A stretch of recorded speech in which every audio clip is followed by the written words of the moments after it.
is up, my guys, my gals, and my non-binary pals? Welcome back to Live with Books. I'm Liv. Let's chat books. It's currently August 16th, so obviously that means we're finally filming my July wrap-up. One day I swear I'll get it up with less than 10 days of the next month left. It'll happen one day. This month, probably not. I got work later. So, for this month, usually I talk about my books in order from, least favorite to favorite. This month I figured we would just talk about them in the order that I read them, but first let me jump into some of my stats for the month. Also, if you didn't notice, new filming location unlocked. Currently I'm working on a goal correction and a getting out of my depressive state reset vlog, and I just reorganized my entire room, but now all of my TBR fits in here. All of it. Those haven't been hauled yet, that's why they're backwards. Those are an imprint of St. Martin's Press, that's why they're backwards. Okay, so if we're talking stats in July, I read 11 books. I read 10 novels and 1 novella, which equaled 3,457 pages. I had 1 book I didn't rate, 3 3-stars, 1 3.5 star, 2 4 stars, 1 4.5 star, and 3 5 stars, which brought me to an average rating of 4.1% for the month, which is one of my best months, but also I had some vacation books in here, so I knew they were going to be good. Of the 11 books, I read 9 authors that were new to me. 4 of those books were the author's debut, and 2 authors that I had read before.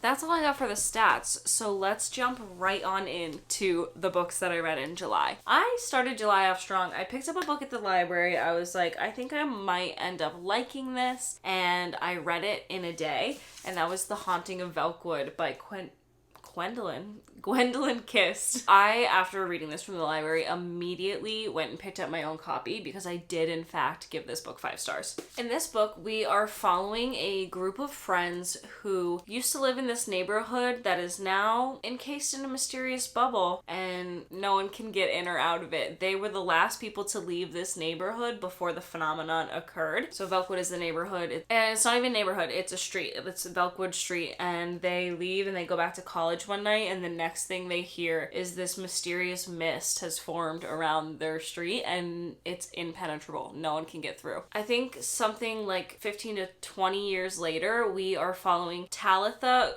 Grace, and Brett. They're the 3 girls who left the neighborhood, and researchers kind of want to see if they can get in there, but the girls are the only 3 who can cross the mist. That's all I'm really going to tell you. We are mostly following Talitha through the story and Grace. This book is sapphic, but it also has just really great female friendship vibes. And the atmosphere of this book, I absolutely loved. It was like a gothic chef's kiss, just absolutely perfect. I really just loved the vibe and the atmosphere of this book. A lot of this too is talking about growing up and leaving the past behind you and trying to find ways to let go of the trauma that forms us through life. And it was just so good. I don't know that this book will be for everybody, but it was definitely a 5-star for me. The next 4 books are all books that I read for Summerween, which just oh my god, I know I'm late filming this video, but Summerween just feels like it was a lifetime ago. The first book that I picked up for Summerween is the same first book that so many people picked up for Summerween, and that is Middle of the Night by Riley Sager. In Middle of the Night, we're following Ethan as he returns to his childhood home for the first time in years. When he was a kid, he and his best friend Billy had a sleepover in his backyard in a tent, and when he woke up the next morning, Billy was gone and there was a giant slash in the tent. We're following Ethan as he returns home and really feels like he might be sensing Billy's presence. This book, it did not work for me. I did not enjoy it.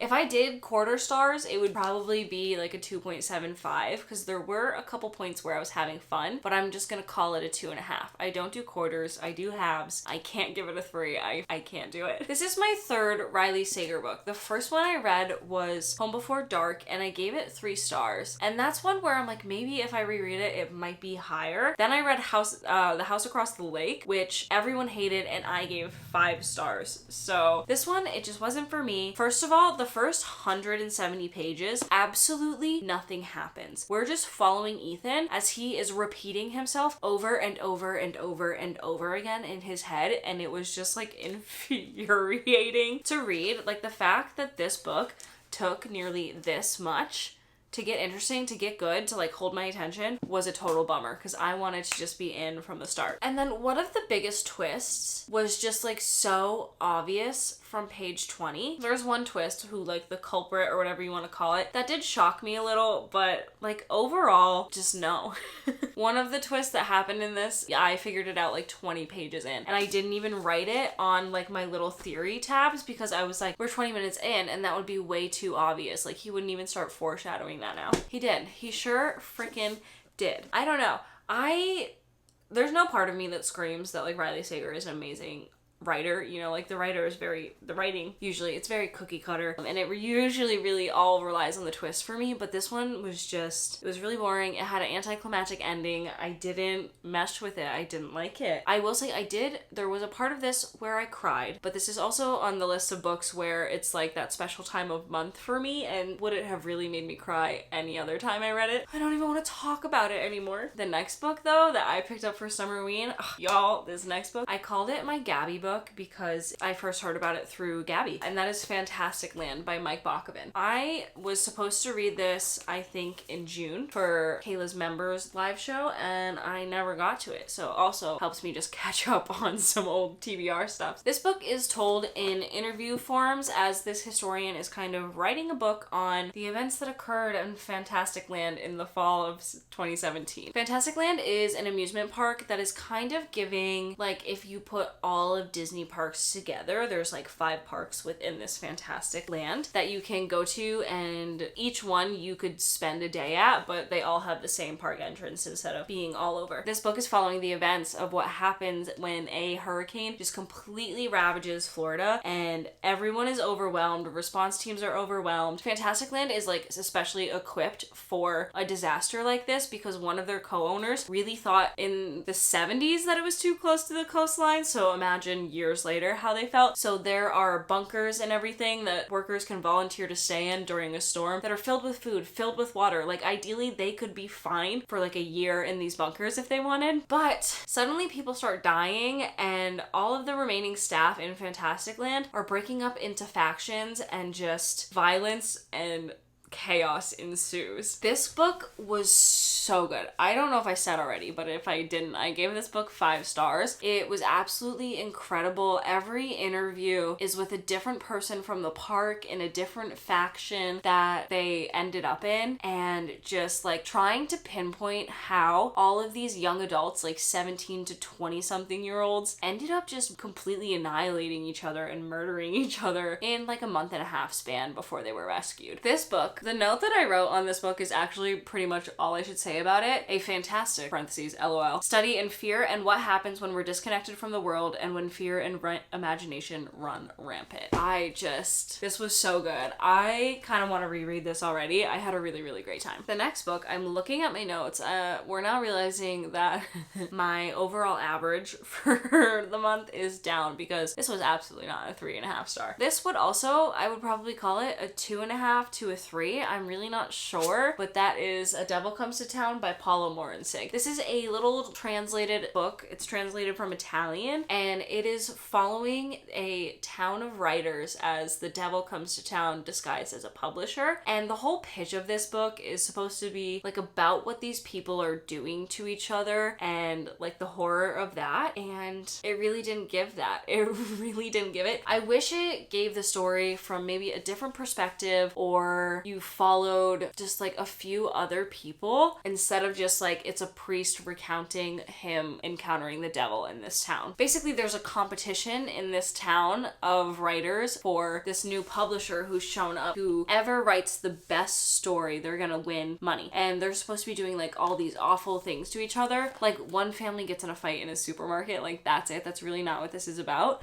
I think this is one of those books where I could have liked it better if the translation were different. Like sometimes translations just come off a little clunky to me and not like easy to read, and that's how this one felt. That's why like I'm in between the 2.5 and a 3, because I think really if the translation were different, or if I knew Italian and could read it in that, I would feel differently about this book. Then we're on to the last book that I read for Summerween, and that is Organ Meats by K-Ming Chang. I'm giving this book a 3 star. I am not afraid to sit here and say I didn't fucking get it. Like, I didn't get it. This book was like built to be confusing. It's very, very fever dreamy. You are like, for part of it, in the imagination of a 9-year-old. It is told in such a weird way. So much of this is already out of my head, so if you want to know more of the weird ways that this is told, I'll definitely leave my Summerween vlog linked below, because I had a time reading this. I think there's just footage of me like reading the end, like, what the hell is this? But it's very surreal. It's like so much of it we're just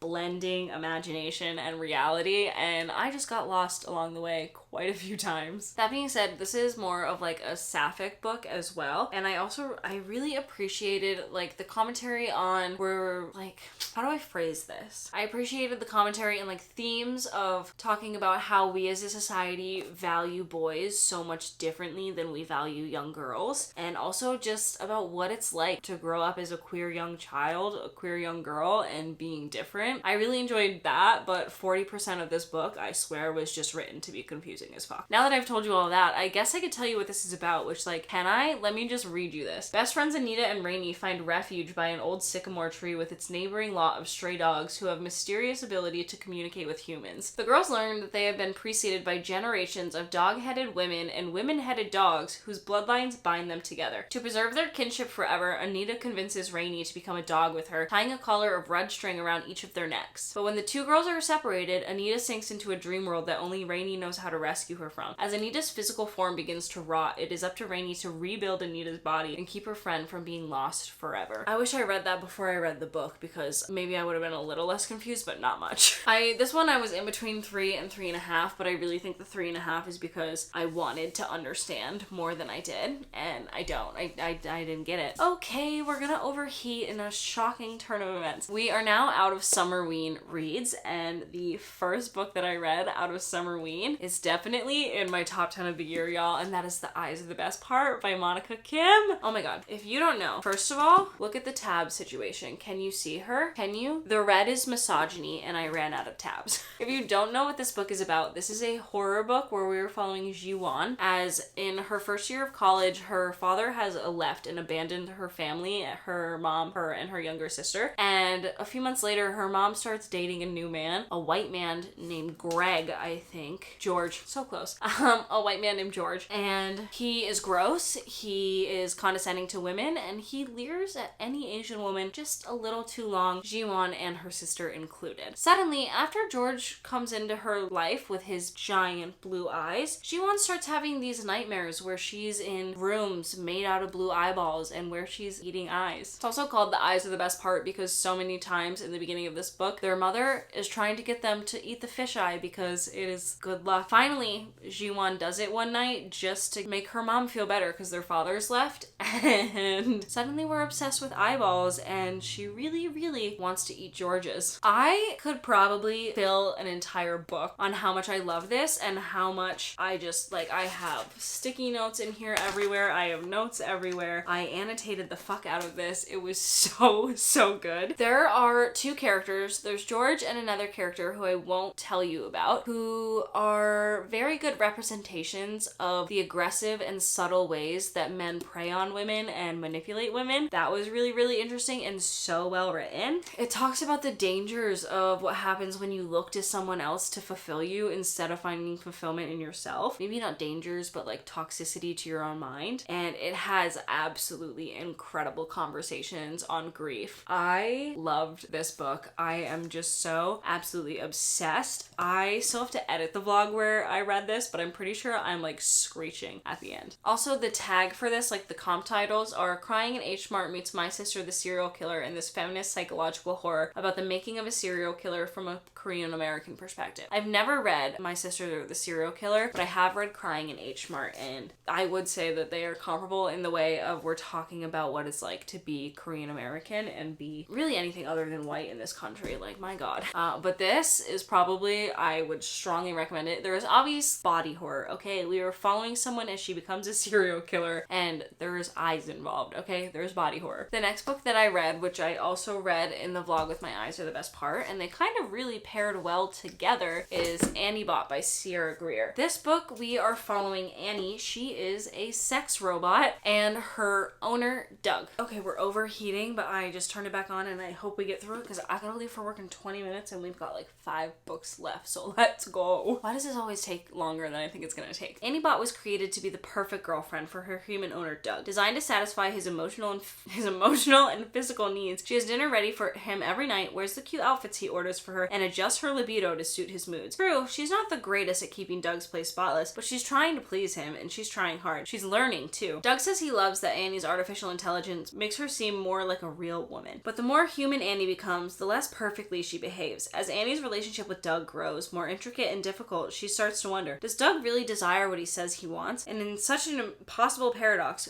what does Annie owe herself? I have seen recently just a couple people saying that this book is problematic, and I have to look more into that before I'm gonna like rave and tell you that I love this book and you absolutely need to read it. But I'm wondering if it's problematic just because Doug is shitty. Like, Doug sucks. Fuck Doug. He doesn't get his comeuppance, you know? Like, nothing really happens in that aspect. So I wonder if that's why, because maybe I think like what Doug's final act of this book is, people might see as like him just like becoming better with no whatever. I just think he's fucking stupid. Like, I think he did it because he's stupid and he didn't understand the consequences. So before I'm like, oh my god, I gave it 4.5 stars and you absolutely have to read that, I will put that there, and I'm gonna look more into that to see why people are finding it problematic. But until I look into that, I did initially give this 4.5 stars. This book, in a lot of ways that a book about a human and a robot can, is talking a lot about what it means to be human and who and what deserves humanity. We're also talking about toxic relationships and the journey you take when you realize you kind of shouldn't be in one anymore. And again, similar to The Eyes Are the Best Part, we're talking about the psychological dangers of what happens when you look to someone else to fulfill you. And then obviously we're talking about couple power dynamics and control and abuse. But all in all, I thought this was really, really good. I'm not going to talk much more about it until I look into why everyone thinks it's problematic, because really maybe I missed something. The next two we're going to pair together because, like I said, I have to leave for work in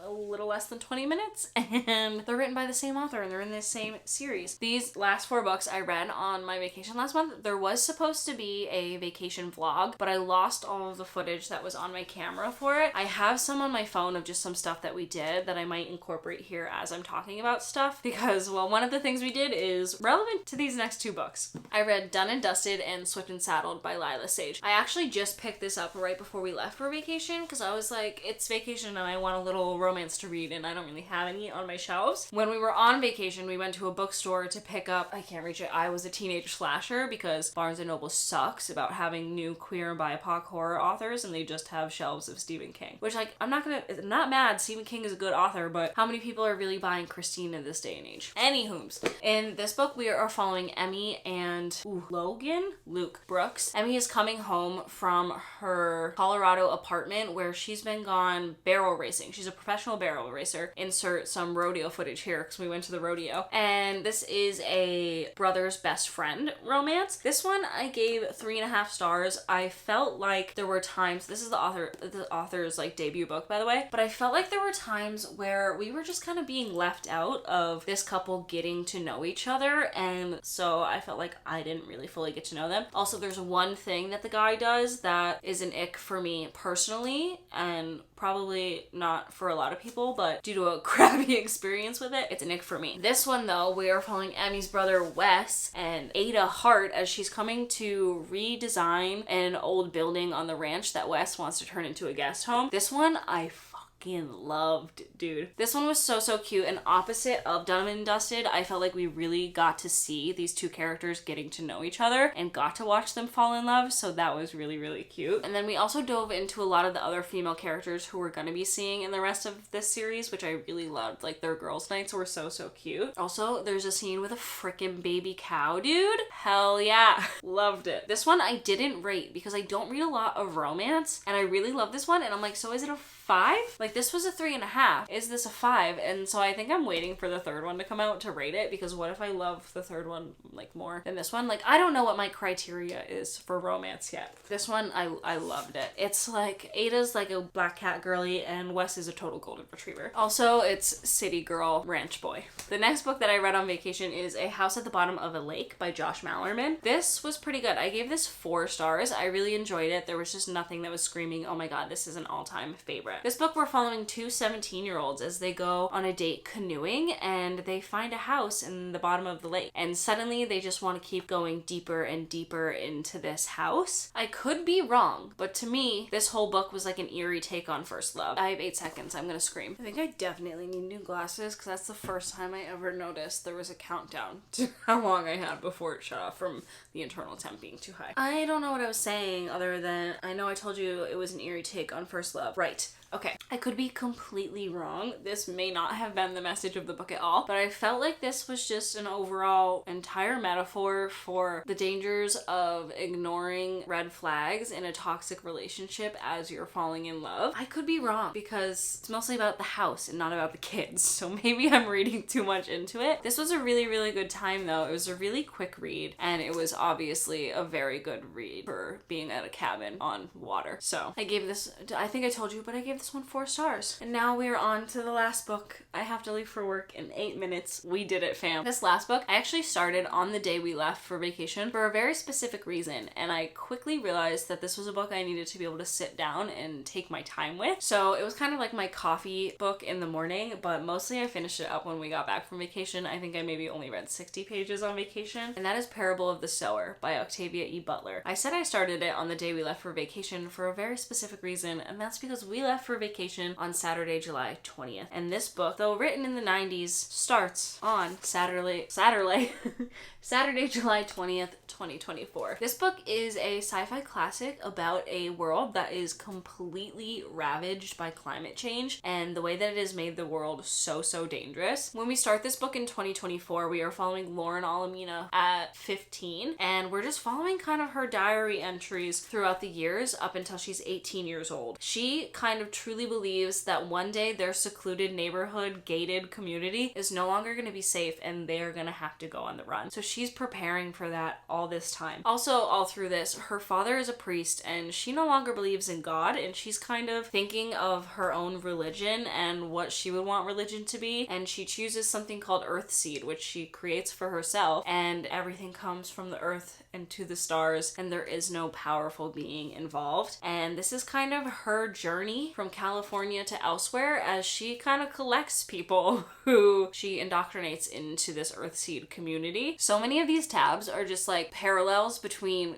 like current social and political climate and commentary that Octavia E. Butler just like really truly, she got it right. I'm not convinced this woman didn't have a time machine. Obviously we're not into this point of climate change where like water is so hard to come by and inflation is so bad and like 90% of the population is homeless, but this was just a really great survival story that was filled with tension and trauma and fear, and it was so good. I gave this 5 stars. There is quite a large age gap romance that definitely gives the ick, but since it is a sci-fi, we are allowing it, but it wasn't cute. This was a really great book. This was my first Octavia E. Butler. I almost started reading it in March, but I realized what day it started on and that it was this year, so I waited to pick it up, but I'm really happy that I got to this one. Okay, we did it, fam. 4 minutes before I need to leave. I still gotta get changed. These are all of the books that I read in the month of July. Please let me know if you've read any of these, if you had the same opinion as me, if you had differing opinions of me, and let me know if there's any of these that you want to pick up now. Thank you all so much for watching, and I will see you soon with another video. Bye!